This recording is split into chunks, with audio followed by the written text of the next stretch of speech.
இந்த மாலை நேரத்திலுமா கர்த்தர் நம்மை இங்கே கொண்டு வந்தபடியால் ஆண்டவருக்கு அதிகமான நன்றி பலனை ஏறெடுத்த என் அன்பு தெய்வப்பட்ட இந்த நேரத்திலுமா இந்த மாலை நேரத்தில் கர்த்தர் நமக்காய் கொடுத்ததான ஒரு வார்த்தை என்னவென்றால், எனக்கு ஒரு ஆசீர்வாதம் தர வேண்டும். மறுபடியும் சொல்கிற ஆண்டவர் சபைக்காய் கொடுத்ததான ஒரு வார்த்தை என்னவென்றால், எனக்கு ஒரு ஆசீர்வாதம் தர வேண்டும்.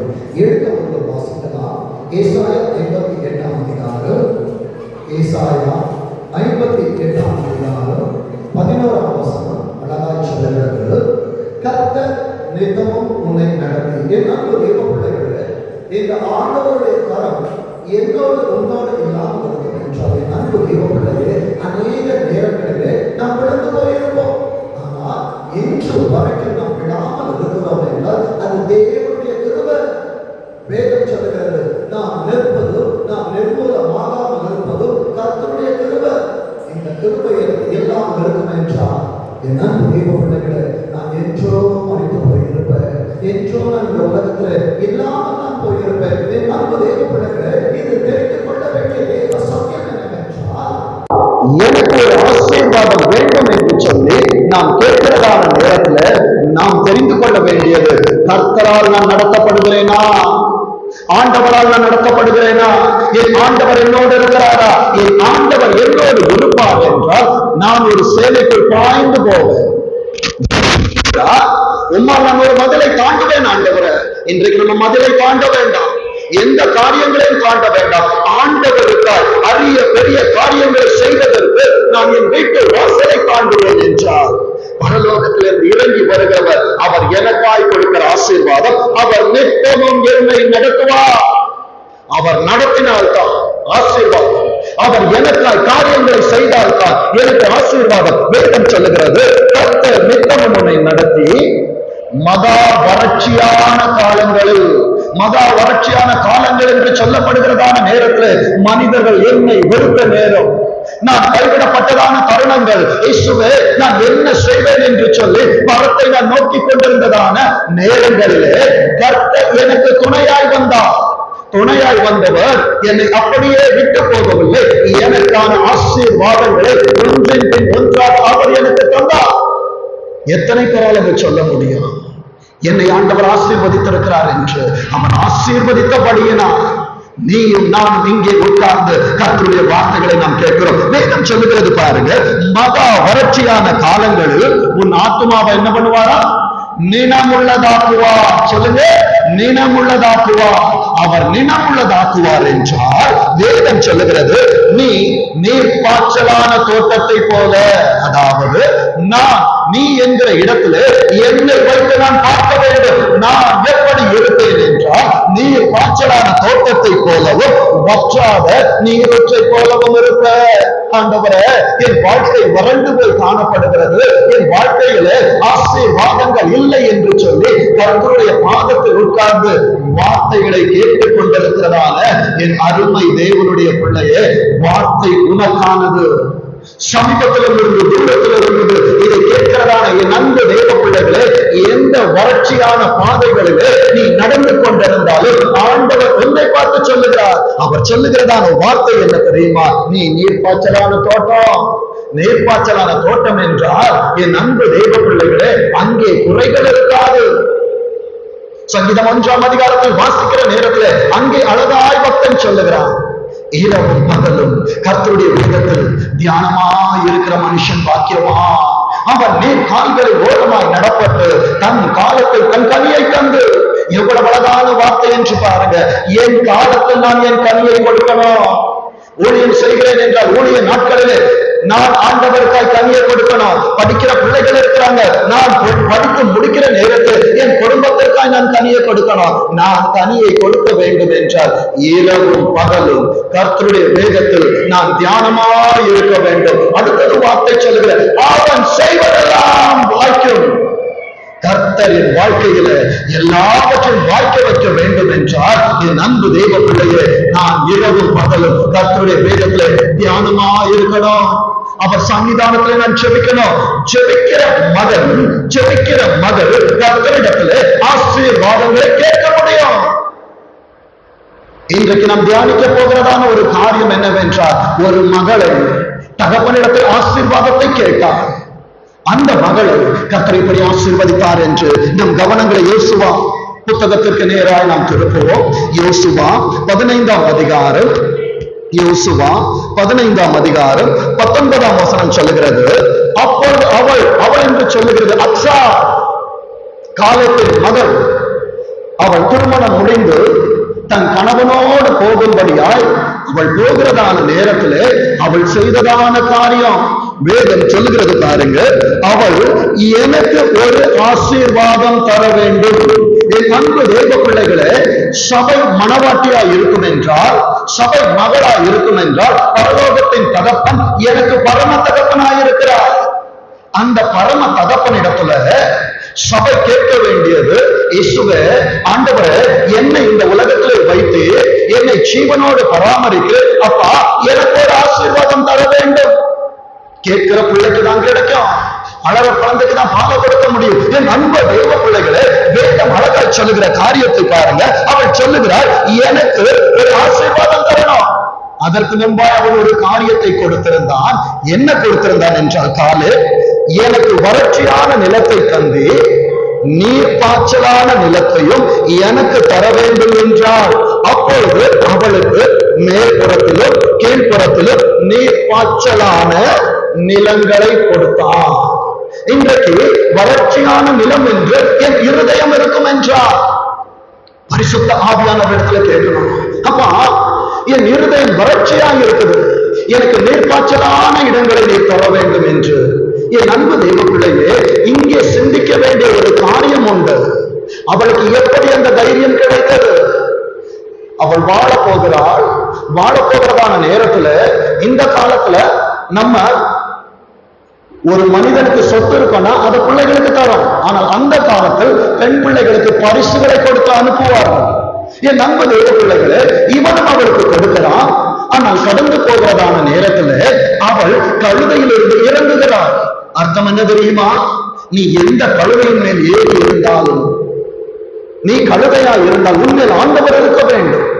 ஆண்டவர் சில நேரங்களில் நீ சுமக்க உனக்கு ஆசீர்வாதங்களை கொடுத்திருக்கிறார் என்றால், நான் ஆசீர்வாதத்தை சுமக்கிறேன், என் வீட்டை சுமக்கிறேன், என் குடும்பத்தை சுமக்கிறேன், என் வேலையை சுமக்கிறேன் என்ற பெருமை எனக்குள்ள வரக்கூடாது.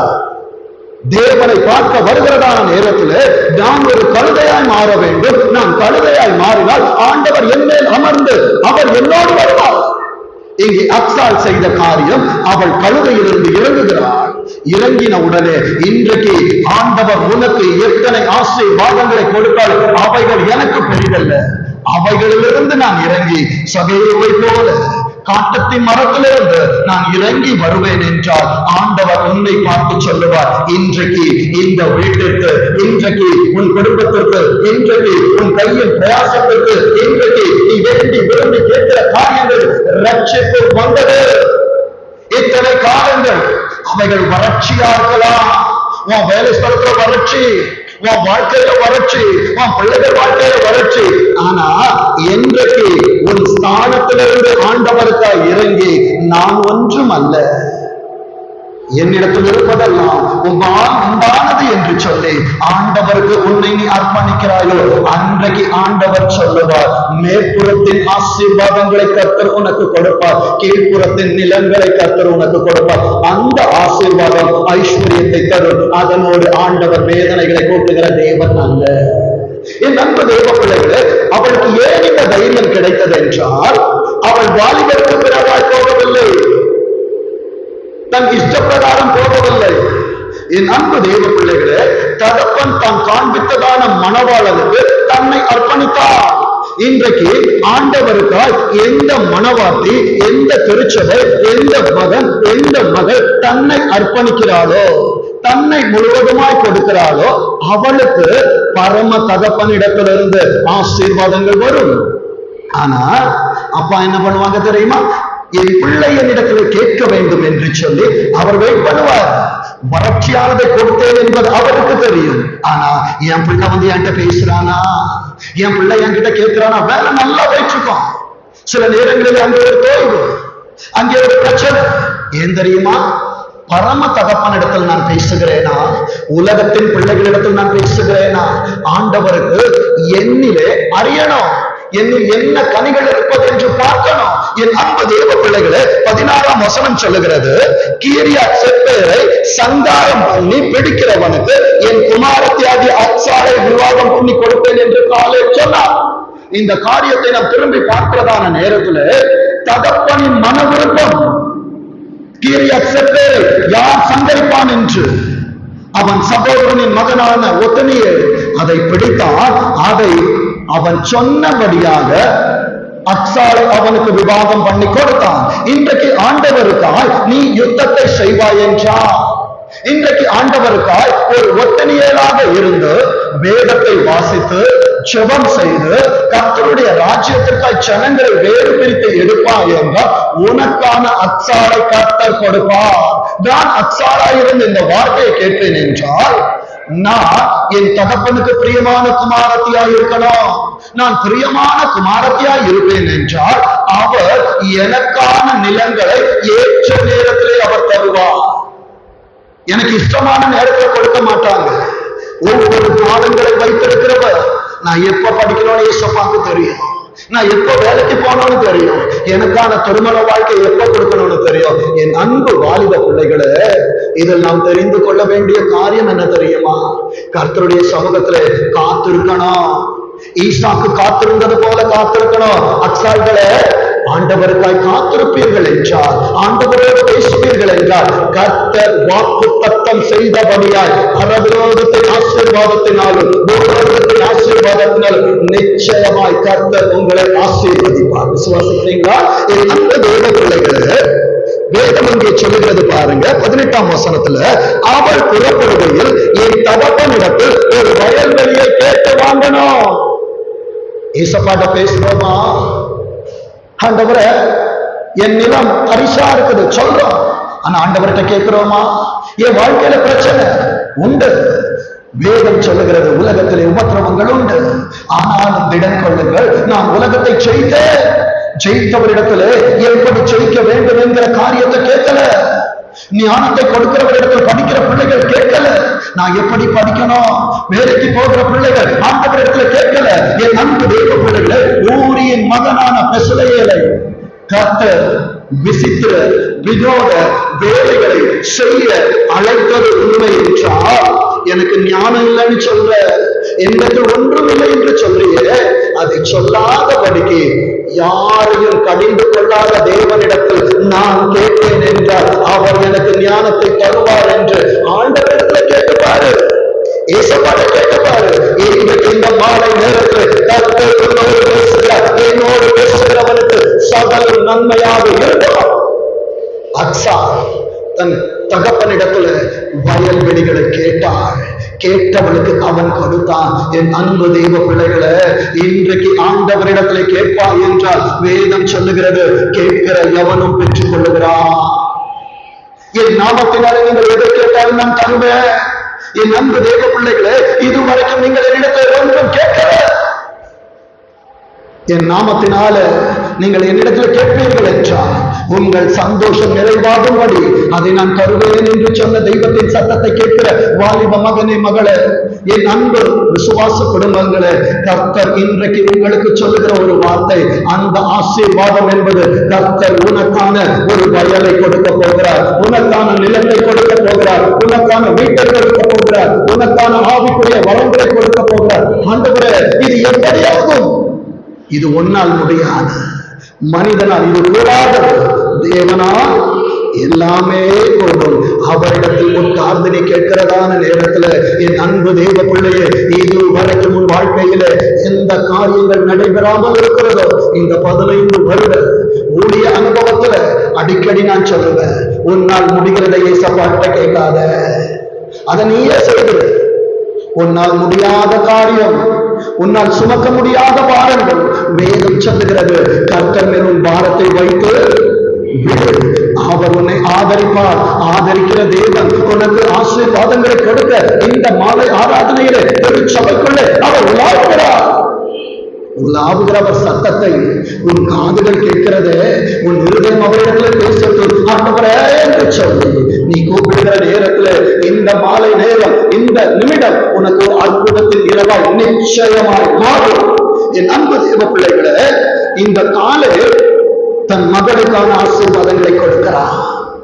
வறட்சியான நிலத்தை அவன் ஏன் கொடுத்தான் தெரியுமா? அவன் கடந்து வந்த பாதையப்படி அவன் கஷ்டப்பட்டு ஒவ்வொரு காரியங்களை செய்கிறான். அதனால பிள்ளைக்கு அந்த கஷ்டம் தெரிந்திருக்க வேண்டும் என்று அதை கற்றுக் கொடுக்க விரும்புகிறான்.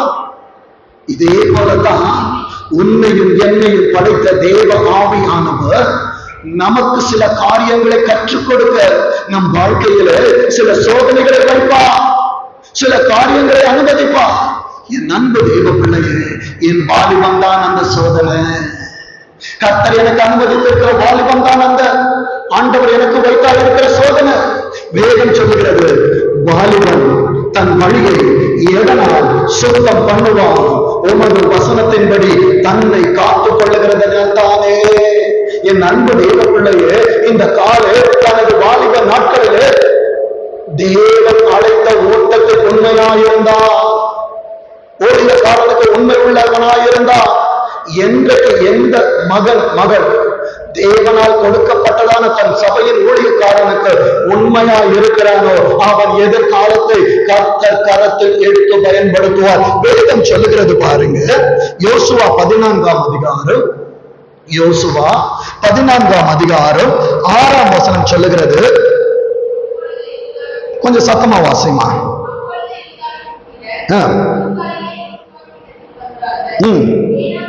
கேனாசியனான எத்தனேயன் குமாரனாகிய காலே அவனை நோக்கி, காதேஸ் பர்னேபாவில் கர்த்தர் என்னை குறித்தும் உம்மை குறித்தும் தேவனுடைய மனுஷனாகிய மோசேயோட சொன்ன வார்த்தையை நீ அறிவி. இந்த ஆசீர்வாதங்களை காலை பெற்றுக் கொள்ளுகிறதான நேரத்தில் இந்த ஆசீர்வாதத்தை கொடுத்ததான மோசே உயிரோடு இல்லை. மோசே இஸ்ரவேல் ஜனங்களுக்காக அநேக வாக்குத்தத்தங்களை தந்தார்.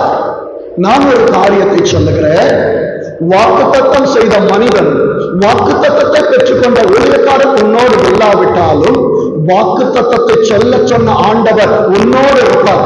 அவர் இருப்பார் என்றார் உன் ஜீவன் கலரை சேர்வதற்கு முன்பாய் கர்த்தரை உன் கரத்திலே கொடுப்பார்.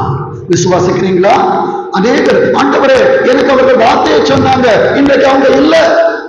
மோசே அக்சாவுக்கு காலு நிலங்களை கொடுக்கும் போதும் இல்ல. இந்த அதிகாரத்தை வாசிக்கிற நேரத்துல ஆசீர்வாதங்கள் காலை இடத்திலும் இல்லை.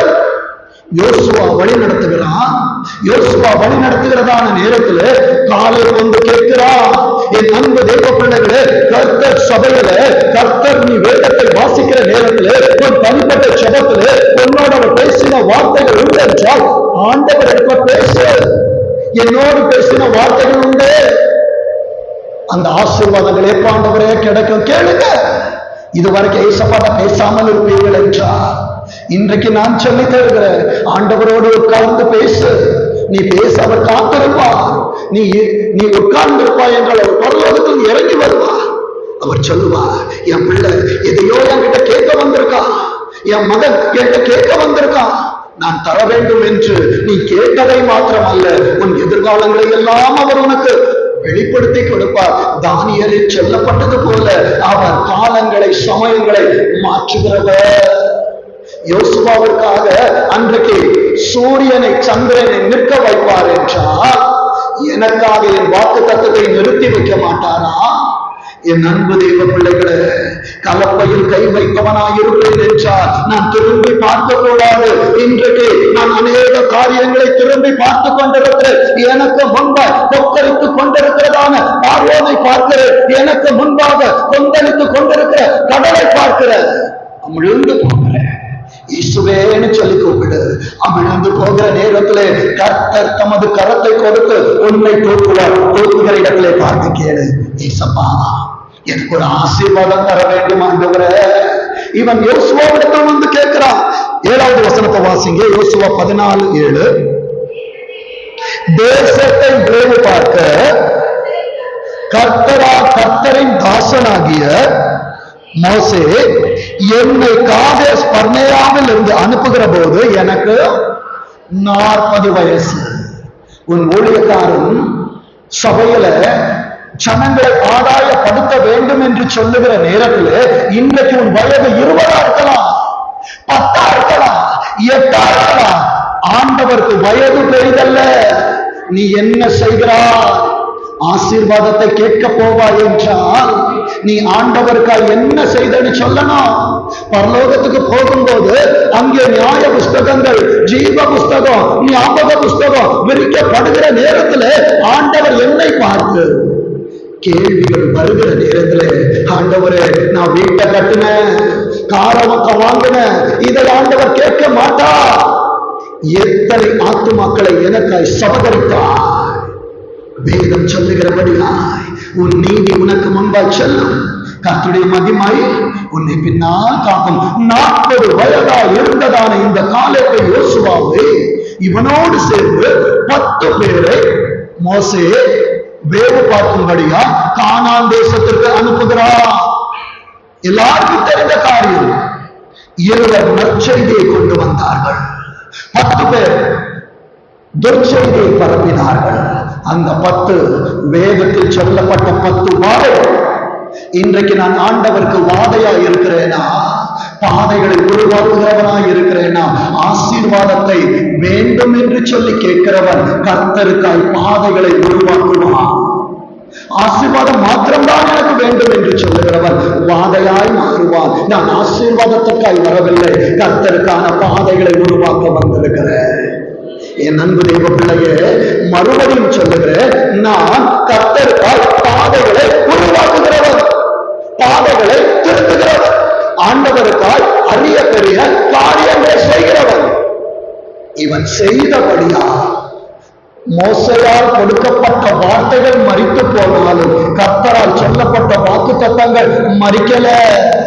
என்னை கேட்டுக்கொண்டிருக்கிற சின்ன பிள்ளையே, வாலிபனே, வாலிப மகளே, பெரியவர்களே, உனக்கு நான் சொல்லுகிறேன், நீ கர்த்தருக்கா எதையாக உயர்ந்திருப்பாய் என்றால் நான் சொல்லுகிறேன், உன் இந்த உடல் கல்லறையை பார்ப்பதற்கு முன்பாய் கர்த்தர் உன்னை அலங்கரிக்காமல் உன்னை எடுத்துக்கொள்ள மாட்டார்.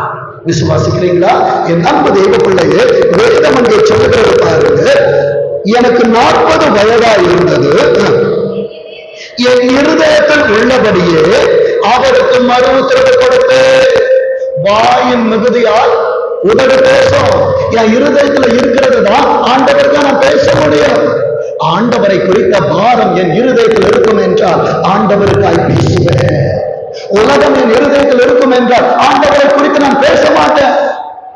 இவன் தைரியமாய் சொல்லுகிறான். யோசுவாவின் இடத்தில் இந்த யோசுவா யார் என்றால் இவனோடு நடந்தவன். இன்றைக்கு உலகம் எப்படி இருக்கு தெரியுமா? என்னோடு நடந்தவன் ஊழியத்தில் பெரியாள் ஆகிட்டானா, என்னோடு நடந்தவன் ஒரு வீடை வாங்கிட்டானா, என்னோடு சபைக்கு வரவன் ஒரு காரை வாங்கினான், பொறாம வருது. ஆனால் தன்னோடு நடந்ததான யோசுவா தன்னை நியாயம் விசாரிக்கிற நேரத்தில் காலேப் அவனிடத்தில் தன்னை அர்ப்பணித்தான். இன்றைக்கு தேவனுடைய வார்த்தைக்கு எந்த மகன் மகள் அர்ப்பணிக்கிறானோ கர்த்தர் அவனுக்கு ஆசீர்வாதத்தை கொடுப்பான்.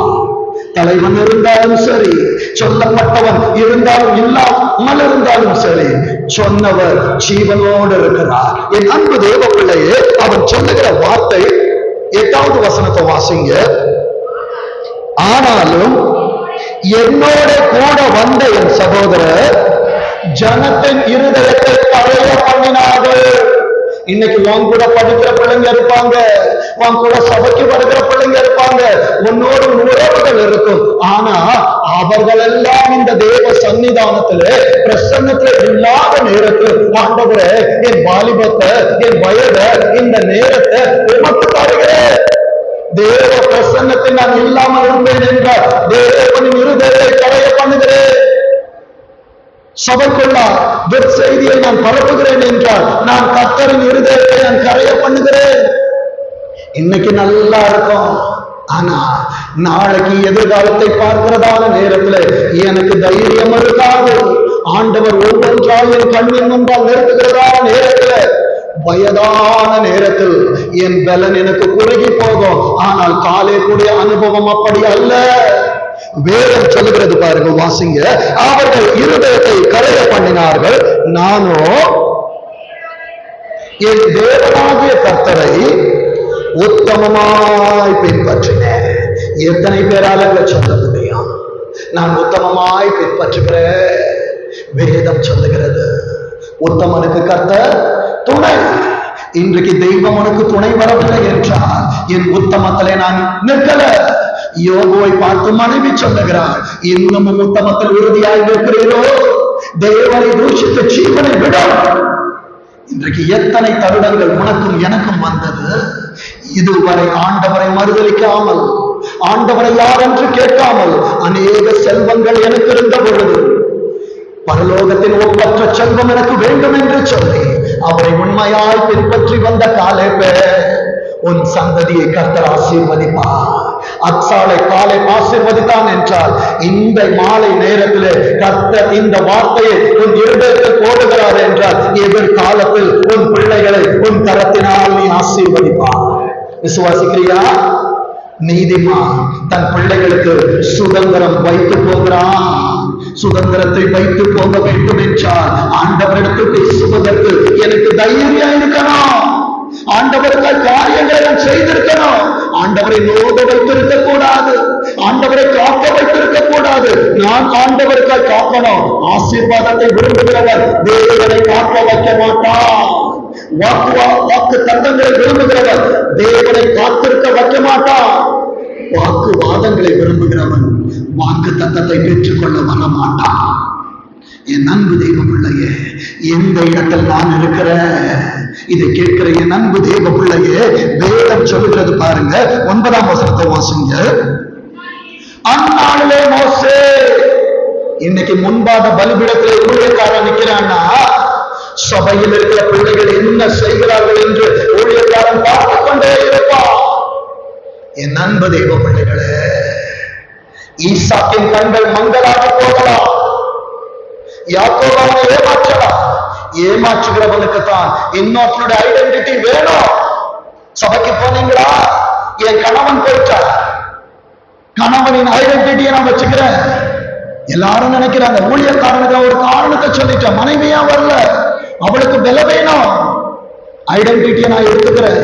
என் அன்பு தேவ பிள்ளைகளே, கர்த்தரால் ஆசீர்வாதத்தை கொடுக்க முடியாது.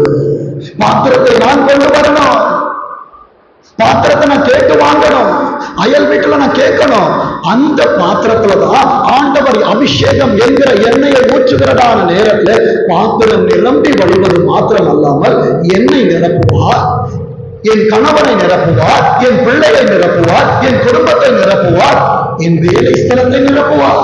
ஆனா ஆசீர்வாதத்தை வாங்கிக் கொள்ள வேண்டிய ஆதாம் வீட்டிலே தூங்கிவிட்டு ஏவாள் சொல்லுவாள், அவர் டயர்டா இருக்கிறார். யாருடைய ஐடென்டிட்டியை கொடுக்கிற? யாக்கோபு ஏசாவின் ஐடென்டிட்டியை எடுத்துட்டுதான் ஈசாக்கின் இடத்தில் போனா. யாரும் நீங்களா உள்ளவாங்க, மற்றவர்களுக்காக உள்ளே வராது. ஆண்டவர் யாக்கோபு ஆற்றம் கரையை யாக்கோபு கடந்த நேரத்தில் தனித்திருக்க வைக்கிறார். இன்றைக்கு ஊழியமாய் இருக்கலாம், வேலையா இருக்கலாம், குடும்பமா இருக்கலாம். ஏசப்பாவனை தனியா இருக்க வச்சிருக்கிறாங்கன்னா உன் கூட நிறைய பேசணும்னு நினைக்கிறாங்க, நிறைய ரகசியங்களை உனக்கு சொல்லி தரணும்னு நினைக்கிறாங்க. அவன் தனித்திருந்தான், அவன் பெயரை மாற்றினான், அவன் வருகிறான், தான் ஏமாற்றினாதான சகோதரனுக்கு காணிக்கைகளை கொண்டு வருகிறார். என் அன்பு தேவ பிள்ளைகளே, ஒரு காலத்துல எல்லாவற்றும் ஏமாற்றி வாங்கினான் யாக்கோபு. தேவன் அவனை சந்தித்த பிற்பாடு, அவன் தேவனை முகமுகமாய் பார்த்த பிற்பாடு அவன் யாரையும் ஏமாற்றவில்லை, தன் சகோதரனுக்கு காணிக்கைகளை தருகிறார். என் அன்பு தேவ பிள்ளைகளே, உன்னை கர்த்தர் கடன் கொடுத்து வைத்திருக்கிறார், கடன் வாங்க அல்ல. விசுவாசிக்கிறியா? நீ அநேக சாதிகளுக்கு கடன் கொடுக்கணும்னா மற்றவர்களின் ஐடென்டிட்டியை நான் எடுக்கக்கூடாது. ஆண்டவரே நானே வருகிறேன் என்று சொல்லி கர்த்தருடைய சமூகத்தை உண்மையா இருக்கணும். கர்த்தரும் கையை ஆசீர்வதிக்க வேண்டும் என்றால் இந்த கையோடு நீ உடன்படிக்கை பண்ணணும். கடன் வாங்க மாட்டேன். எனக்கு பலவீனங்கள் வருகிற நேரத்தில் என்னை பலப்படுத்துகிற கிறிஸ்துவின் ஆள எல்லாவற்றையும் செய்ய எனக்கு பலம் உண்டு என்று சொல்லுவார் என்றார். பலவீனம் உன்னை பார்த்து ஓடும், ஆனா ஞாயிற்றுக்கிழமை வர பலவீனங்களுக்கு பலன் அதிகம். காரணம் சொல்லலாம், லேசா பலவலிச்சாலே போதும். ஆராதனைகள் வேண்டாம், ஜபங்கள் வேண்டாம், வேதங்கள் வேண்டாம், ஏன்னா பலவலிக்குது. என் அன்பு தெய்வ பிள்ளைகளே, இந்த மேல் வீட்டு அறையில தேவனுக்கு பிரியமில்லாத காரியத்தை நானே கொண்டு வருவேன் என்றால் அந்த தலைவலி எனக்கு ஒரு நாளிலே நிரந்தரமாய் மாறும். என் அன்பு தெய்வ பிள்ளைகளே, ஆசீர்வாதத்தை பெற்றுக் கொள்ள வேண்டிய தேவன் சந்ததி இன்றைக்கு சாபத்தை பார்க்கிறது என்றால் தெய்வத்தின் வார்த்தைகளுக்கு தங்களை அர்ப்பணிக்கவில்லை. வேதம் சொல்லுகிறது பாருங்க, அந்நாளிலே மோசே, நீ என் தேவனாகிய கர்த்தரை உத்தமமாய் பின்பற்றினபடியால் இந்த ஆசீர்வாதத்தை காலேபுக்கு மோசே ஏற்படுத்தான். தெரியுமா? எல்லா ஆராதனையிலும் வருவான், பாட்டு பாடும் போது இருப்பான், ஆராதனையில இருப்பான், நம்ம சொல்ல மாட்டான். அதனால மோசே காலேபை ஆசீர்வதித்தான். என் அன்பு தெய்வ பிள்ளைகளே, இந்த ஆசீர்வாதத்தை அவன் காலத்தில் அவனுக்கு கொடுக்க முடியாவிட்டாலும் அவனுக்கு அடுத்த தலைமுறை யோசுவாவால் காலை பெற்றுக் கொள்கிறான். 10வது வசனத்தை வாசிங்க. இப்போதும் இதோ கர்த்தர் சொன்னபடியே என்னை உயிரோடு காத்தார். நான் சொன்னபடியால் என் அன்பு தேவ பிள்ளையே, கர்த்தர் ஒரு கலசம் தண்ணீர் நீ கொடுத்தாலும் கர்த்தர் என்னை உயிரோடு காப்பார். விசுவாசிக்கிறீங்களா? என் அன்பு தேவ பிள்ளைகளை, சொன்னவன் மரித்து போகலாம், உன்னை அழிப்பேன் என்று சொன்னவன் அழிந்து போகலாம், ஆனால் வாக்குத்தத்தம் செய்தவர் அன்றும் நேற்றும் இன்றும் என்றும் அவர் ஜீவிக்கிறவராய் இருக்கிறார். ஜீவன் உள்ளவருடைய வார்த்தைகளை கேட்டுக் கொண்டிருக்கிற தேவ சபையே, வேதம் சொல்லுகிறது அவர் என்னை உயிரோடு காப்பார். வேதம் அங்கே சொல்லுகிறது பாருங்க, இஸ்ரவேலர் வனாந்திரத்தில் சஞ்சரிக்கையில் ஏசப்பா எப்போ உன்கிட்ட வாக்குத்தத்தம் செய்தாங்க தெரியுமா? உன்னிடத்தில் ஒன்றும் இல்லாத பொழுது மனுஷனை ஐஸ்வர்யவான் ஆக்கினான் என்று சொல்லக்கூடாது, ஆண்டவர் என்னை வழி நடத்தினார் என்று சொல்லணும். அதனால தானே கர்த்தர் உனக்கு தனிமையை கொடுத்தார், உன் வாழ்க்கையிலே பிரச்சனைகளை பார்த்தார். வேதம் சொல்லுகிறது, இஸ்ரவேலர் வனாந்திரத்தில் சஞ்சரிக்கையில் கர்த்தர் அந்த வார்த்தையை வனாந்திரத்தில் நீ இருக்கும்போது உன்னோடு சொல்லவில்லை, உன் ஊழியக்காரனோடு சொல்ல. இந்த வருடம் தூங்கின நேரத்தில் கர்த்தர் சொன்னார், என்ன வார்த்தை? யாக்கோபே, உன் கூடாரங்களும் இஸ்ரவேலே உன் வாசஸ்தலங்களும் எவ்வளவு அழகானவைகள். நிச்சயமாய் சொல்லுகிறேன், என் சபையில் இருக்கிற பிள்ளைகளை வாழ்க்கையை மாத்திரமல்ல, இதை கேட்கிற ஒவ்வொரு பிள்ளைகளுடைய வாழ்க்கை கர்த்தர் அலங்கரித்துக் கொண்டே இருப்பார். அவர் உன்னை தனியா விட மாட்டாங்க. இன்னைக்கு வனாந்திரம், ஆனா உன் அடுத்த தலைமுறை வனாந்திரத்தை பார்க்காது. வேதம் அங்கே சொல்லுகிறது பாருங்க, வாசிங்க. கர்த்தர் அந்த வார்த்தையை மோசேயோடு சொல்லி இப்பொழுது 45 வருஷம் ஆயிற்று. இப்ப காலக்கூடிய வயசு என்ன? 40 வயசுல ஆண்டவருக்காய் காரியங்களை செய்தார். 45 ஆண்டுகள் ஆண்டவருக்காய் காத்திருந்தார். ஒரு வருஷம் காத்திருக்க முடியல. கல்யாணம் ஆயிடுச்சு, பிள்ளை வரல, ஆண்டவர் எனக்கு வேண்டாம். இன்றைக்கு போன வேலை கிடைக்க இயேசுப்பா எனக்கு வேண்டாம். 45 ஆண்டுகள் உத்தமமாய் மோசேயை பின்பற்றினவன் யோசுவாவை பின்பற்றுகிறான். யோசுவாவை பின்பற்றினவன் அவனிடத்தில் தைரியமாய் பேசுகிறான். இப்போது எனக்கு வயசு 85 வயது. வேதம் சொல்லுகிறது 11வது வசனத்தை வாசிங்க. மோசே என்னை அனுப்புகிற நாளில் எனக்கு இருந்த அந்த பலம் என்னைக்கு ஏசப்பா உனக்கு வார்த்தையை கொடுத்தாங்களோ, நான் சொல்றேன், இந்த மாலை நேரத்துல ஏசப்பா உனக்கு வார்த்தை தர்றாங்கன்னு விசுவாசிச்சனா இன்னைக்கு உனக்கு எந்த பலம் இருக்கோ, இன்னும் 45 வருஷம் கழிச்சு ஏசப்பா உன இந்த பலத்தோட வச்சிருப்பாங்க. விசுவாசிக்கிறீங்களா? ஆண்டவரே, நான் 16 வயசுல கேட்கிறேன், ஏசப்பா நான் 7 வயசுல கேட்கிறேன், ஏசப்பா என்ன கேட்டா சொல்லுவேன், 42 வயசுல இந்த வார்த்தையை கொடுக்கிறேன். நான் சொல்றேன், 85 வயதிலும் இந்த பலத்தோடு கர்த்தர் உங்களோடு என்னை பேச வைப்பா. வேதம் சொல்லுகிறது பாருங்க, வேதம் சொல்லுகிறது வாசிங்க. அந்த பலம் எனக்கு இந்நாள் வரைக்கும் இருக்குது. ஒவ்வொரு நாளும் சொல்லணும், கிறிஸ்துவுக்குள் இருக்கிறவன் என்னை பலப்படுத்துகிற கிறிஸ்துவனால எல்லாவற்றையும் செய்ய எனக்கு பலனுண்டு. ஆபத்து காலத்துல சோர்ந்துராதே. வேதம் சொல்லுது, ஆபத்து காலத்தில் சோர்ந்து போவாய் என்றால் உன் பலன் உருகினது. ஷாரனை கேட்ட சொல்லுவா, நான் நினைச்ச மார்க் எனக்கு வரல, ஆனா நான் சொல்றேன், நினைச்ச மார்க் உனக்கு வரலனாலும் நீ சோறாமல் கர்த்தருடைய பாதத்தில் உட்காருகிறபடியினாலே நீ நினையாத காரியத்தை கர்த்தர் உன் வாழ்க்கையை செய்வா. விசுவாசிக்கிறீங்களா? பிளஸிய கேட்டா சொல்லுவா, அப்பா அம்மா எனக்கு கொடுத்ததான விருப்பத்தை ஆனா நினையாத நேரத்துல ஏசப்பா எனக்குள்ள ஒரு தரிசனத்தை வச்சாங்க, நான் சயின்ஸ் குரூப் எடுக்கணும்னு. நான் சொல்லுகிறேன், நாட்கள் வருகிறதான நேரத்துல கர்த்தர் அநேக கண்களுக்கு முன்பா என்னை நேரப்படுத்துவார். விசுவாசிக்கிறீங்களா? என் அன்பு தெய்வ பிள்ளைகளே, விசுவாசம் என்பது நம்பப்படுவதன் உறுதி. உடனே டீனா கையை தூக்கி காட்டிட்டா, பாஸ்டர் பிள்ளைகளுக்கெல்லாம் ஆசீர்வாதம், எனக்கு ஒரு ஆசீர்வாதம் இல்லையா? நான் சொல்லுகிறேன், நீ நினைத்ததை ஆண்டவர் இந்த வருடத்திற்குள்ள உன் கரத்திலே அபரிமிதமாய் தருவார். விசுவாசிக்கிறீங்களா? என் அன்பு தேவ பிள்ளைகளே, அங்கே வேதம் சொல்லுகிறது பாருங்க, வாசிங்க. யுத்தத்திற்கு போக்கும் வரத்துமாய் இருக்கிறதுக்கு அப்போது இருந்த பலன் இப்போது எனக்கு இருக்குது. அப்போ வாலிபத்திலே நான் ஆண்டவருக்கு யுத்தம் செய்திருக்க வேண்டும். சண்டே கிளாஸ் ஓடியம் யுத்தம், சபை ஊழியம் யுத்தம், வேதம் வாசிப்பது யுத்தம், ஜெபிப்பது யுத்தம். ஏன்னா அநேகருக்கு பைபிள் எடுக்கும் போதுதான் வீட்டுல தேர்ட் வேர்ல்டு வார் நடக்கும். அநேகர் ஜெபிக்க போகும்போது அநேக பிரச்சனைகள் 7 மடங்கு சூடாக்கப்படும். என் அன்பு தெய்வ பிள்ளைகளே, எத்தனை யுத்தத்தை பார்த்தாலும் உன் முழங்கால விட்டுறாத, உன் முழங்கால விட்டுறாத. ஏசப்பா கூட பேசுறத விட்டுறாத. இன்னைக்கு ஒரு பிரதிக்கிற எடு. ஆலயத்தின் கதவுகள் ஒவ்வொரு நாள் இரவும் திறந்திருக்கிறது. 9 மணியிலிருந்து 10 மணி வரைக்கும் இங்கே ஜெபம் நடக்குது. ஏசப்பா 1 மணி நேரம் தூக்கத்தை நான் தொலைச்சிட்டு ஆண்டவரே என் வாலிப நாட்களில உள்ள வருவான்னு சொல்லு. நீ செபித்துப்பா. பலிபீடத்திலிருந்து சொல்லுகிற கர்த்தர் உன்னை யோசுவாவை பயன்படுத்துவார், காலேபாய் பயன்படுத்துவார், அக்சாரின் ஆசீர்வாதத்தை கர்த்தர் தருவார். இந்த ஜெபத்திற்கு வந்து பாருங்க. இந்த ஜெபத்திற்கு வந்த பிற்பாடு என் முழங்காலிலே கர்த்தர் அடையாளத்தை போட்டார். முட்டி ரொம்ப வலிக்குது, தூக்கி பார்த்தா காயம். ஏசப்பா, இந்த ஒரு காயத்தை உன்னால பொறுக்க முடியலையே, உனக்கு 5 காயங்களை ஏற்றேனே, 1:39 அடிகளை வாங்கினேனே. அதற்கு முன்பா இந்த காயங்கள் ஒன்றுமல்ல.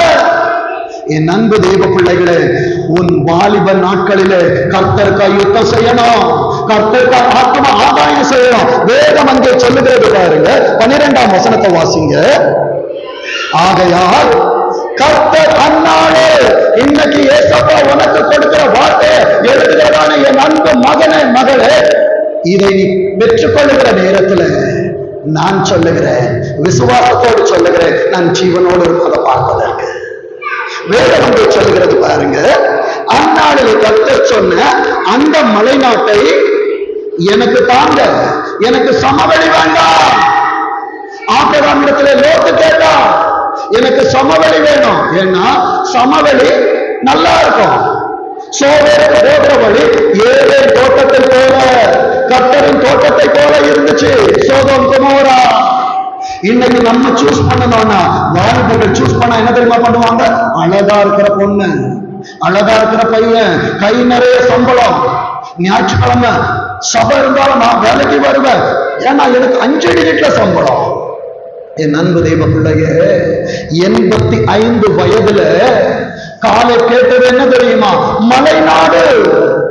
மலைகளை கொடையணும். அவன் மேல்புறத்தில் ஆசீர்வாதத்தை கொடுக்கணும், கீழ்ப்புறத்தில் ஆசீர்வாதத்தை கொடுக்க வேண்டும் என்றால் தன் கைகளால் 85 வயது காலை வேலை செய்கிறான் என்றால் இந்த வயதிலே தூங்கிக் கொண்டிருக்கிறதான நான் ஆவிக்குரிய கண்ணோட்டத்தோடு சொல்லுகிறேன், ஆவிக்குரிய வாழ்க்கையை தூங்குகிறதான அன்பு வேத பிள்ளைகளே, உனக்கு 85 வயது ஆகல, ஆனா வேதத்தை சுமக்கு தயக்கம், செபிப்பதற்கு தயக்கம், தேவனுடைய அன்பை சொல்ல தயக்கம்.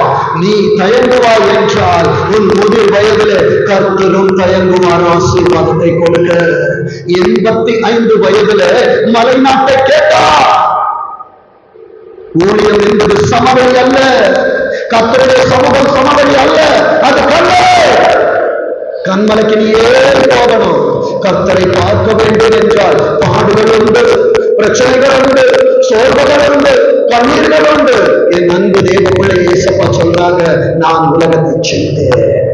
என் அன்பு தேவ பிள்ளையே, வேதம் சொல்லுகிறது பாருங்க, மலை நாட்டை எனக்கு தாரும், அங்கே ஏனாக்கியரும் அரணிப்பான பட்டணங்களும் உண்டென்று நீர் அந்நாளிலே கேள்விப்பட்டீர்.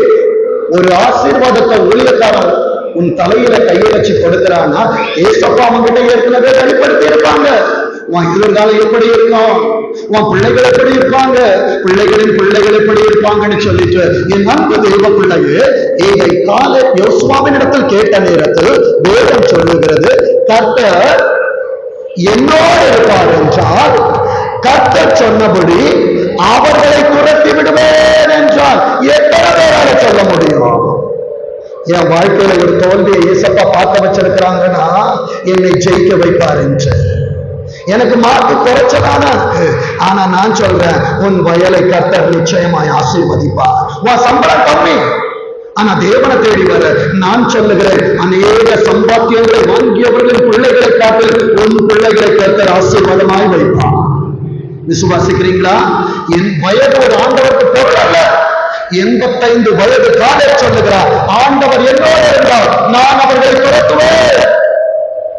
என் அன்பு தேவ பிள்ளைகளே, அவன் துரத்தினபடியால் தான் தன் மகள் அவளிடத்தில் கேட்ட நேரத்தில் மேல் புறத்திலும் கீழ்ப்புறத்திலும் ஆசீர்வாதங்களை கொடுத்தான். இன்றைக்கு யுத்தம் செய்ய வேண்டிய நீ உறங்கிக் கொண்டிருப்பாய் என்றால் எதிர்காலத்தில் உன் பிள்ளைகள் உறங்குவார்கள். இன்றைக்கு வேலை செய், கண்விழித்தது, ஆகாரத்தால் திருப்தி ஆவார், ஜெபித்துக் கொண்டிரு, கர்த்தரை உயர்த்துவார், வேதத்தை வாசித்துக் கொண்டிரு, கர்த்தர் நன்மையானதை தருவார், தன் தேசமும் தன் பலனை கொடுக்கும். வேதத்தின் அந்த கடைசி பகுதி சொல்லுகிறது, 13ஆம் வசனத்தை வாசிங்க. அப்பொழுது யோசுவா எப்புனேயின் குமாரனாகிய காலேபை ஆசீர்வதித்து எபிரோனை, ஈசப்பாட்ட கேட்டீனா எனக்கு ஒரு ஆசீர்வாதத்தை தர வேண்டும் என்று சொல்லி வந்திருக்கிறதான என்னை கேட்டுக் கொண்டிருக்கிற என் அன்பு பிள்ளைகளே, கர்த்தரை ஆசீர்வதிக்கிறார். ஆசீர்வதித்தவர் எபிரோனை அவனுக்கு சுதந்திரமாய் கொடுத்தார். நான் சொல்லுகிறேன், எனக்கு இந்த திருவொற்றியூர் பகுதியை ஆண்டவர் சுதந்திரமாய் கொடுத்தார். கேட்டுக் கொண்டிருக்கிற உனக்கு எதை சுதந்திரமாய் கேட்கிறாயோ அதற்கு எப்ரோன் என்று சொல்லு. கர்த்தர் அந்த எப்ரோனை உன் நாட்களில், உன் பிள்ளைகளின் நாட்களில் நிச்சயம் தருவார். கர்த்தர் உனக்காய் கொடுக்கிற ஆசீர்வாதத்தின் வார்த்தை எடுத்து வைத்துக் கொள்ளுங்கள். எண்ணாகமம் 14ஆம் அதிகாரம், எண்ணாகமம் 14ஆம் அதிகாரம் 24ஆம் வசனத்தை சத்தமாய் வாசிக்க கேட்போம். என்னுடைய தாசனாகிய காலே, வந்திருக்கிறதான காலேபுகளே, உன்னை குறித்து பரலோகம் சாட்சி கொடுக்கிறது, உனக்கு மற்றவர்களிடத்தில் இருக்கிற ஆவி அல்ல. காலையிலும் ஆண்டவரை தேடுவேன், மாலையிலும் ஆண்டவரை தேடுவேன், காலை மாலை ஆண்டவரை ஸ்தோத்தரிப்பேன் என்கிறதான ஆவியானவர் என்னை இங்கே கொண்டு வந்தார். பரலோகம் கொடுக்கிற சாட்சி எனக்கு மனிதன் கொடுக்கிற சாட்சி அல்ல. பரலோகத்தின் சாட்சி எப்படி இருக்கிறது என்றால், காலே வேறு ஆவியை உடையவராக இருக்கிறபடியினாலும் உத்தமமா, ஏசப்பா சொல்றாங்க, உத்தமமாய் என்னை பின்பற்றி வந்தபடியினாலும் நீ எங்கெல்லாம் போயிட்டு வந்தியோ, எங்கெல்லாம் வேலை செய்யறியோ, எங்கெல்லாம் காலடி படுதோ, எங்கெல்லாம் கையின் பிரயாசங்கள் இருக்கிறதோ, கர்த்தர் சொல்லுகிறார், போய் வந்த தேசத்திலே அவனை சேர பண்ணுவேன். ஒன்ன மாத்திரம் இல்ல, உனக்கு பின்பாக ஒரு சந்ததியை கர்த்தர் அதை சுதந்தரிக்க பண்ணுவார். விசுவாசிக்கிறீங்களா? என் அன்பு தெய்வ பிள்ளைகளே, கர்த்தர் சொன்னபடியா எந்த மகன் மகள் தன்னை அர்ப்பணிக்கிறானோ அந்த மகனும் மகளுக்கு கர்த்தர் நல்லவராய் இருந்து அவர் காரியங்களை செய்வதற்கு வல்லமை உள்ள தேவனாய் இருக்கிறார். கர்த்தர் தாமே வார்த்தைகளை ஆசீர்வதிப்பாராக. ஆமென்.